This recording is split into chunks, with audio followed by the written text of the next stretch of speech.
Need a vehicle that powers through the snow, but you can't seem to take your eyes off that muscle car? Dodge has the solution for you, combining speed and year-round reliability. FoxNews.com automotive editor Gary Gastelu is at the test track, Lime Rock, Connecticut, with, well, bring it, Gary. Here we go, up a very snowy hill right now, not something you'd normally be doing in a muscle car. This is the Dodge Challenger GT, the first all-wheel drive two-door muscle car any company's ever made. You know, Dodge, they've been making a four-wheel drive Charger sedan for years, and this is basically a smaller version of that, so that when they went around to their customers and asked them why they weren't buying Challengers, they said, well, I live in a snow state, I need all-wheel drive.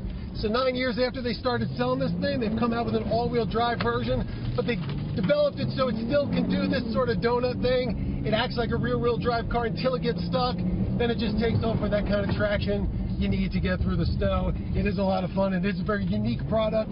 Ford doesn't make an all-wheel drive Mustang, and Chevy doesn't make an all-wheel drive Camaro. They probably won't anytime soon. They will if this one sells, right, Gary? Would you expect that Ford and GM would step up with all-wheel drive for those muscle cars as well if this one is a hot seller?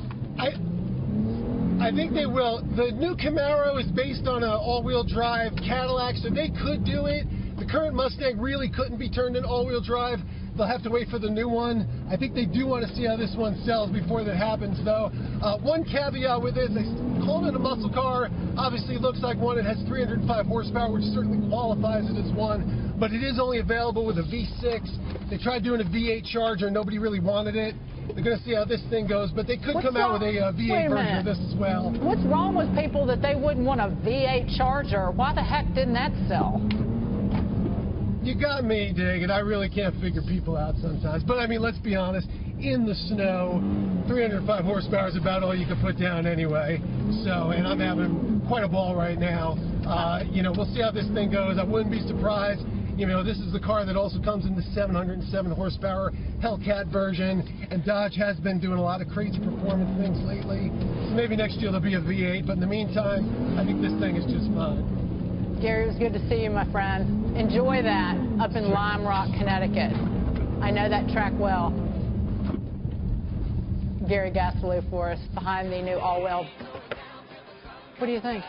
You know, it's pretty interesting, actually, because most of the car sales and where everything's growing is in the SUV section of car makers' departments. So this is pretty interesting because they need to differentiate themselves and come out with cars to get people back into kind of sedans and smaller cars. Let me just tell you. Pretty interesting. There's really nothing more fun than donuts in the snow. There you go.